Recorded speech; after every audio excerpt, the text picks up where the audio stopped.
Yan mga idol, long weekend ngayon kaya mag-ride ngayon tayo. Tingnan nyo, ang gaganda ng mga daan Yan ang daan ng bike Yan ang mga bahay dito ang lalaki. Sana soon magkagayan tayo. Bahay. Yan mga idol Naka-jersey pa tayo. Yan, narito ngayon tayo. Yan yung tubig dito May tubig dito ang yung fountain Part yan ang part. Ang dami yung bulaklak pa Ang dami ding mga tao na daan Yun, nasa park. Mga tao. Mga nagpipiknik ngayong iba nagpipiknik. Matagal na itong tinayo. 1950, 56. Itong part tubig. Yan aalis na tayo mga idol. Kasi ang init ngayon. Kung tingin na nagbabike ngayong long weekend. Narito tayo sa downtown Toronto, Canada.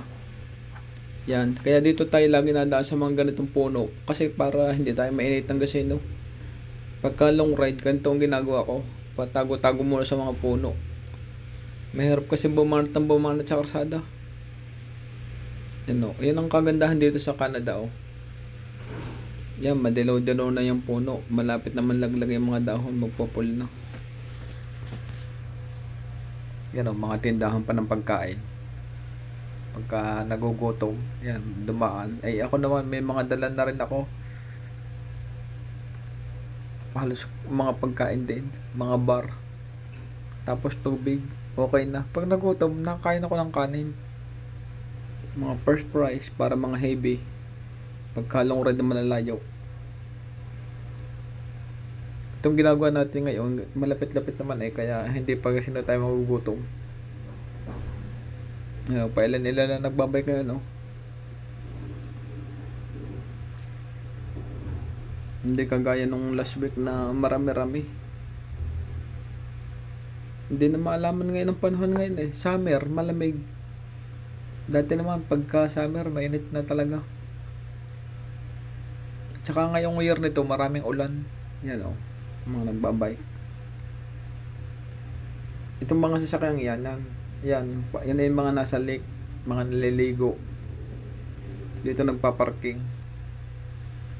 Mahal naman bayad diyan. Kaya bibihira yung nagpa-parking dito. Yan mga part ito. Tingnan nyo, marami dito mga puno, mga idol.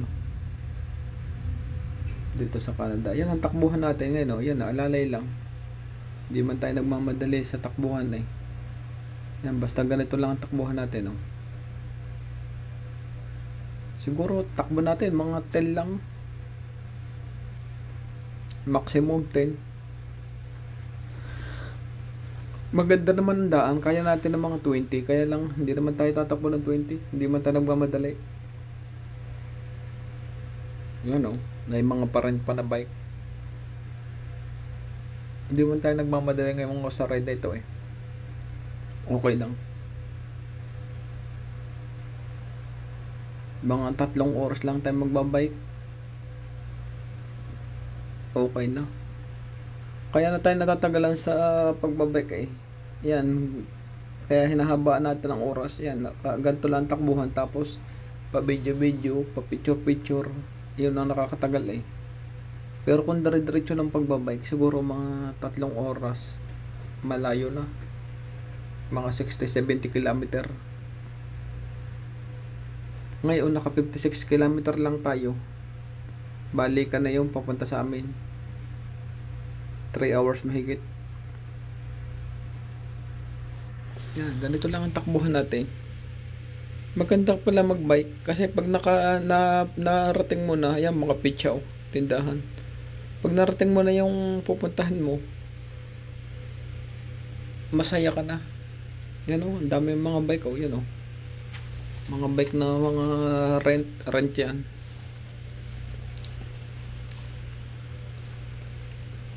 Yan, dito tayo dadaan mamaya sa punta tayo ng High Park.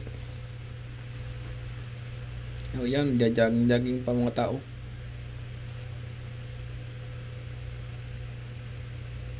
Naka-ride. Ay, bawalag tayo. Dito tayo. Kasi naka-ride, bawal. Madali tayo, no? Yan. Alis na tayo, mga idol. Yun, no? Ang ganda ng road bike. Gusto ko road bike. Siguro pag maka-road bike ako, masayang masaya na ako. Kasi, natuto na rin ako mag-bike. Maganda rin mag-bike. Hindi lang ako matuto mag-driving dito. Kasi hindi ko pa naman naikukan driving. Kaya tinatamad pa ako mag-drive siguro. Wala pa akong balak. Siguro pag natuto na ako, pag ako natuto, malayo na matatakbo ko pag driving Yan mga idol Nakaantayin. Wala na naman. Okay na. Pag ganito, okay na. Lumiban. Yan pagka naman pwede ka naman lumiban doon. Kaya lamang puro safety na rin ang iniisip ko. Kahit na ako matagalan sa ride, hindi mo na ako mamadali pwede na ako magbike. Wala masasakyan, kilod na kilod. Pero hindi ko gagawin yun. Kung matuto man ako mag-drive, kahit kailang anong taon, di at least natutunan ko na yung mga stop light at yung mga bawal tsaka hindi. May idea na rin ako kung sakaling matuto tayo mag-drive. Yan mga idol, pupunta tayo ng High Park. Sandali lang naman tayong ride natin. Hindi man tayo nagmamadali. Maganda rin ito mag-bike Yan mga idol. Bye bye. Thank you very much.